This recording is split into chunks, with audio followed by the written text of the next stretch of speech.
গতকালকে আমার ক্যানিং পশ্চিম বিধানসভার অন্তর্গত ঘুটিয়ারি শরীফ অটো স্ট্যান্ডে একটি অধিকার সভা ছিল।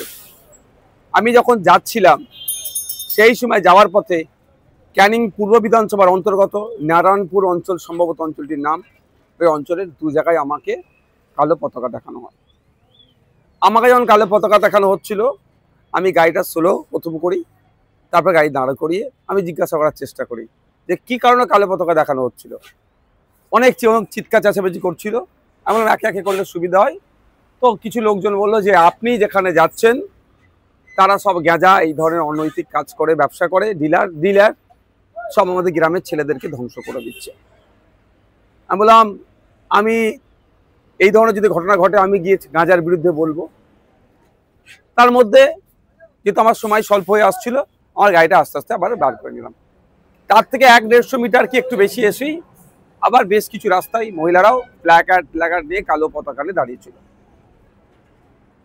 আমি দাঁড়িয়ে গেলাম। আমি বললাম, মা কি সমস্যা গো, কি হয়েছে, কালো পতাকা দেখাচ্ছ কেন? না, আপনাকে আমরা শ্রদ্ধা করি, সম্মান করি, আমাদের অঞ্চলে আপনাকে স্বাগত জানাই, কিন্তু আপনি যেখানে যাচ্ছেন তারা কে জানেন? আমি না তো। কে, তারা কারা? এ ধরনের কথাবার্তা আদান প্রদান হলো। তাদের বক্তব্য হচ্ছে যে আমার যারা প্রোগ্রাম অ্যারেঞ্জ করেছে তারা নাকি ওই ধরনের অনৈতিক কাজ করে, তা গাঁজা টাজা এ ধরনের সব ডিলার্স দিয়ে। আমি বললাম, মা আমি যদি স্টেজে উঠে গাঁজার বিরুদ্ধে বলি তোমরা খুশি হবে তো? শুধু খুশি না, এটা বললাম, আমি যদি মা স্টেজে উঠে গাঁজার বিরুদ্ধে বলি তাহলে আসবার সময় আমাকে চা খাওয়াবে তো? বললো হ্যাঁ। কারণ তারা বলছিল এই গাঁজাটা দেখে তাদের পরিবারের ছেলে পেলে পুরো ফ্যামিলি ধ্বংস হয়ে যাচ্ছে। সত্যিকারে খুবই খারাপ যে কথা বললো। আমি যথারীতি আমার প্রোগ্রাম স্থলে পৌঁছালাম। সময় স্বল্প ছিল, সন্ধ্যা হয়ে আসছিল আমাদের। ফলে আমি যে বক্তব্য দিয়েছি তার একটা বক্তব্যের অনেকটা অংশ জুড়ে গাঁজা, অনৈতিক কার্যকলাপের বিরুদ্ধে ছিল। ঘুটিয়ারি শরীফের মতো পবিত্র জায়গায় কোনো মতেই এই ধরনের অনৈতিক কাজ, গাঁজা ব্যবসা থেকে শুরু করে এগুলো চলতে দেওয়া যায় না। তার সাথে আমি এটাও বলেছি, গাঁজা তার পশ্চিমবাংলায় সে অর্থে চাষ হয় না, আসছে কোথা থেকে? বেশি শুনেছি নাকি উড়িষ্যার দিক থেকে আসে। তাহলে পশ্চিমবাংলায় গাঁজাগুলো কিভাবে ঢুকছে? এরা যদি ডিলারশিপ নিয়ে করে গাঁজাটা, তাহলে ঢুকছে কি করে? নিশ্চিতভাবে রাজ্যের পুলিশ মন্ত্রীর দোষ আছে। তাহলে বড় ব্যবসায়ী কি হতে পারে? তখন মানুষ পাবলিক যে যার মতো উত্তর দিয়েছে। যাক, গাঁজার আমি তুমুল সমালোচনা করেছি। গাঁজা মুক্ত শুধু ঘুটিয়ারি শরীফটাই পশ্চিমবাংলায় গাঁজা মুক্ত করতে হবে। এতে পশ্চিমবাংলার যুব সমাজ ধ্বংস হয়ে যাচ্ছে, পরিবার ধ্বংস হয়ে যাচ্ছে। বলা প্রোগ্রাম শেষ হওয়ার পরে অগণিত মানুষ উপস্থিত হয়েছিল। সে প্রোগ্রামের স্থলে নোংরামি করার জন্য শাসক দল তার বড় বড় ঝান্ডা লাগিয়ে দিয়েছে। আমি একটা ঝান্ডা সরাইনি, তারা দিয়েছে দিক। ফিরে আসবার সময় যেখানে আমি যে জায়গায় আমাকে মায়েরা দাঁড় করে মানে পতাকা দাঁড়া দেখাচ্ছিল, আমি সেখানে দাঁড়ালাম, চা খেলাম তাদের হাতে। যদি আমি কিন্তু গাড়ি থেকে নামিনি, গাড়ি থেকে চা খেলাম, তাদেরকে বললাম, তারা আমার কথা বুঝলো। তারা একটা কথা বলছিল, গাঁজা আর পাত্তার কথা বলেছি, আপনি গাঁজার কথা শুধু কেন বলেছে?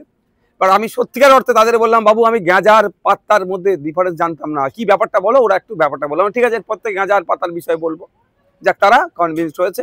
এবং এটাও বলে এসছি যে তারা বলছে তারা আমাদের ফুরফুরা শরীফে নাকি আসেন, আমাদেরকে খুব ভালোবাসেন। আমি ঠিক আছে, তুমি তো আসো যে কোনো একটা শুক্রবারে।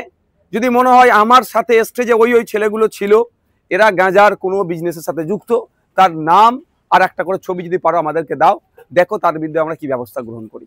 এটাও বলে তাকে চলাম। তারপরে একটা ওই যে বাজারটি ছিল, যে বাজারটির পাশেই ফুটবল মাঠ, নারায়ণপুর মনে হচ্ছে অঞ্চল, ওখানে ওই যে কিছু ছেলে যে ভাইজান আপনি গাঁজার বিরুদ্ধে বললেন না। আমি যখন আসছিলাম ঠিক এই ধরনের, আমি তাদেরকে বললাম আমার গাড়ি থেকে, ভাই কে বলেছে আমি বলিনি, আমার রেকর্ড তোমরা দেখালে শুনে নাও। তখন ওরা আরো কিছুজন সাইডে আসলো।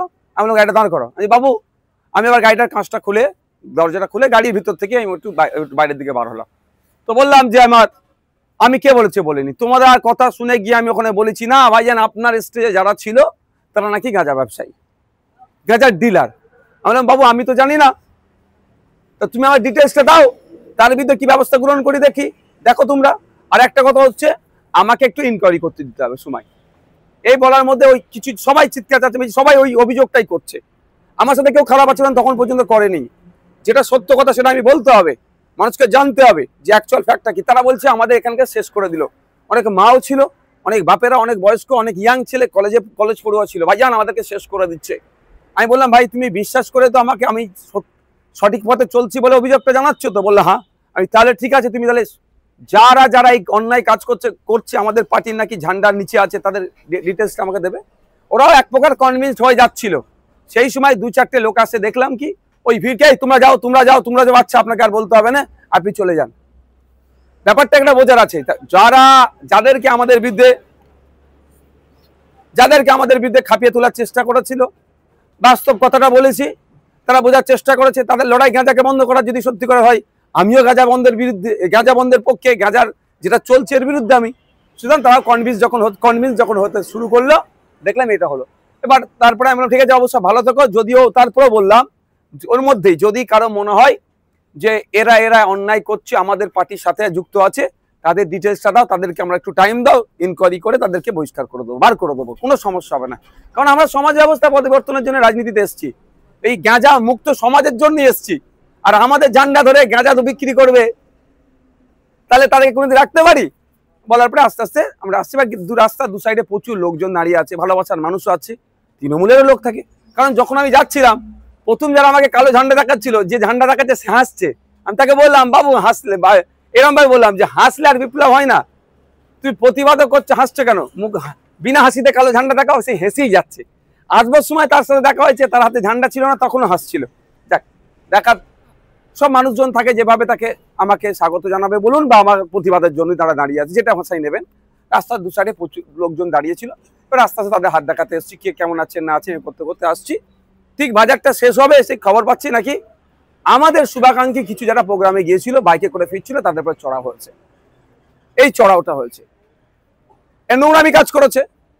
এটা এবার যখন যারা আমাকে প্রথম বলছিল ভাইজান গাঁজা নিয়ে প্রতিবাদ করতে হবে, আপনি গাঁজাওয়ালাদের প্রোগ্রামে যাচ্ছেন, তারা আমার কাছে ছিল। আমি বললাম বাবু এটা কি হলো? তুমি আমাকে সঠিক দিশা দেখাচ্ছিলে, আর এই ধরনের অন্যায়টা কারা করলো?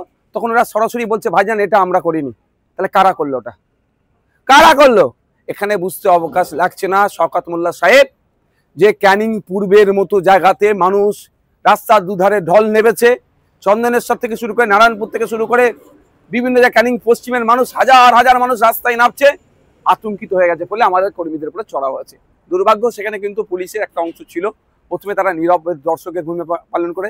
যখনই হয়েছে আমি আমার কর্মীকে মারবে, আমার ভালোবাসার মানুষকে মারবে, আমি তো চুপ করে থাকতে পারবো না, আমি গাড়িতে নিয়ে পড়েছি। পুলিশ এসে বলছে সাহেব আপনি গাড়িতে উঠুন, আপনি চলে যান। আমি কেন যাবো? আমি যাবোটা কেন? এবার কিছু মানুষজন যারা কিন্তু ওখানে প্রতিবাদ এই গাঁজা নিয়ে কথা বলেনি, তাদের মধ্যে তারা নয়, অন্য কিছু মানুষ আপনি চলে যান, আপনি চলে যান, আপনি চলে যান এই করছে। এটা বুঝতে হবে ব্যাপারটা। আমার ভালোবাসার মানুষ মার খাবে, আমি চলে যাবো? এটা হতে পারে না। আমি জানিয়ে গেছি, পুলিশ এসে বলছে সাহেব আমরা দেখছি, কোনো অসুবিধা নেই, যতটুকু যা ঘটনা ঘটে গেছে আর কিছু হতে দেবো না, আমরা কথা দিচ্ছি, যারা কোনো অসুবিধা হবে না, আপনি যান। আমি পুলিশ যারা ছিলেন ওখানে দায়িত্বশীল, আমি বললাম, কিন্তু আমি এখান থেকে যাবার ছেলে নয়, কারণ আমার কর্মীকে আমার ভালোবাসার মানুষকে মার খাওয়ার আগে আমি দুঘা মার খাতে প্রস্তুত আছি।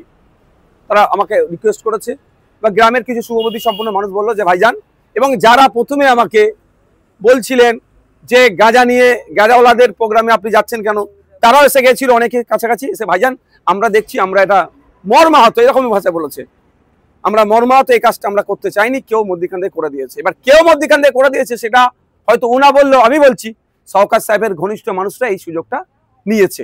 তো এই অবস্থা হয়েছে। আমাকে আস্তে আস্তে আমরা বাড়ি আসলাম, আমি জাস্ট বাজারটা ক্রস করে আমি দাঁড়ালাম।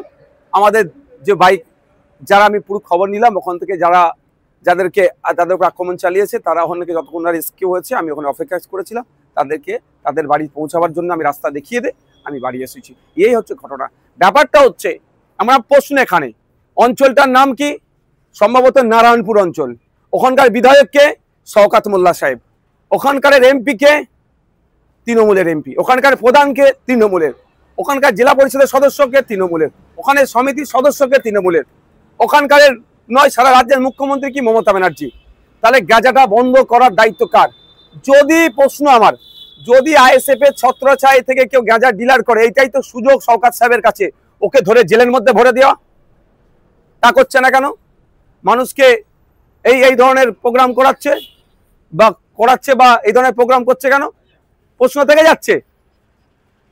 যেখানের বিধায়ক শওকত সাহেব, তার এলাকায় গাঁজাতে গ্রাম শেষ হয়ে যাচ্ছে বলছে, অঞ্চল নাকি শেষ হয়ে যাচ্ছে, তাহলে গাঁজাটা ব্যবসাটা বন্ধ করতে পারছে না কেন? ওরা তো সরকারে আছে। এমনিতেই আমাদের কর্মীরা কিছু করে না, ভাঙড়ে রাজ্জাক্কা খুন হলো আইএসএফ এর নেতাদের নামে চিৎকার চেঁচামেচি করে আইএসএফ এর নেতাদেরকে কিভাবে গ্রেফতার করতে হবে তার জন্য উঠে পড়ে লেগে গিয়েছিল। আর আইএসএফ এর কোনো ওনাদের কথা যদি কেউ গাঁজা বিক্রি করে, এই তো সুযোগ তাকে ধরে জেল খাটানো। সম্পূর্ণরূপে আইএসএফ কে সাথে আর রাজনৈতিকভাবে পেরে উঠতে পারছে না। সাধারণ সরল সহজ মানুষকে ভুল বুঝিয়ে আমাদের বিরুদ্ধে খেপিয়ে তোলার চেষ্টা হচ্ছে। যখন সেই সহজ সরল মানুষটাকে তাদের ভাষায় আমি বুঝিয়ে দিচ্ছি, ওরা চাইছে গাঁজা বন্ধ হবে, নওশাদ সিদ্দিকীও চাইছে গাঁজা বন্ধ হোক।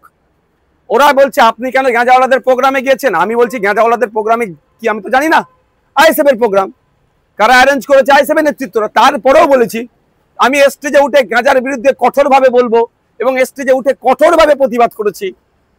ঘুটিয়ারি শরীফের মতো পবিত্র জায়গাতে কোনোভাবে গাঁজা এই ধরনের অন্যায় কাজকে প্রশ্রয় দেওয়া যাবে না, সারা রাজ্যের ক্ষেত্রে বলেছি। তাহলে স্বাভাবিকভাবে ওরা আমাকে যে কথা বলেছিল আমি স্টেজে উঠে যে সে কথা বলেছি। আর একটা কথা কি থাকলো যে আপনার নাকি যারা অ্যারেঞ্জ করেছে তাদের মধ্যে কয়েকজন নাকি গাঁজার ডিলার, সেটাও বলেছি তাদের পার্টিকুলার যাও, আমি ইনকোয়ারি করে দেখবো, যদি হয় পার্টি থেকে বার করে দেবো। তাহলে সাধারণ মানুষ বলুন বা তৃণমূল যাদেরকে বুঝিয়ে নিয়ে এসেছিল বলুন, তারা আমার কথাতে তারা স্যাটিসফাইড হয়ে গেছে, আমার কথাতে তারা ভরসা পেয়েছে। যখনই ভরসা পাচ্ছে তখন তৃণমূল দেখছে আরে কি করতে গেলাম তার তো উল্টো হয়ে গেল, করতে গেলাম নওশাদ সিদ্দিকীর বিরুদ্ধে খাপিয়ে তুলবো, আবার নওশাদ সিদ্দিকী তাদের হাতে চা খাচ্ছে, নওশাদ সিদ্দিকীকে তারা চা খাওয়াচ্ছে কালো ঝান্ডা ছেড়ে দিয়ে। এই জন্যই তারা হয়তো পিছন দিক থেকে, আমি যখন পার হয়ে যাচ্ছিলাম আমার কিছু বাইক আরোহী শুভাকাঙ্ক্ষী যারা ছিল তাদের আক্রমণ চালিয়েছে। পুরুষরা পিছন দিক থেকে আক্রমণ করে, বীর পুরুষরা কাজ করে না, বীর পুরুষরা সামনে থেকে লড়াই করে। আমি আবারও বলছি ঘুরিয়ারি শরীফ না, সারা রাজ্যের গাঁজা বন্ধ করতে হবে, কোনোভাবে গাঁজা পশ্চিমবাংলায় চলবে না। আর পশ্চিমবাংলায় গাঁজা আসছে কেন? সব থেকে দায়ী মমতা ব্যানার্জি। মমতা ব্যানার্জি রাজ্যের মুখ্যমন্ত্রী, পুলিশ মন্ত্রী, সে টাকার পরেও কেন এলাকায় গাঁজা ঢুকবে? যদি এরা গাঁজা ডিলার হয় তাহলে গাঁজার তাহলে ওয়েস্ট বেঙ্গলের জন্য কে দায়িত্ব নিয়েছে গাঁজা সাপ্লাইয়ের? এই প্রশ্নটা আমি সাধারণ মানুষের উদ্দেশ্যে ছেড়ে দিলাম।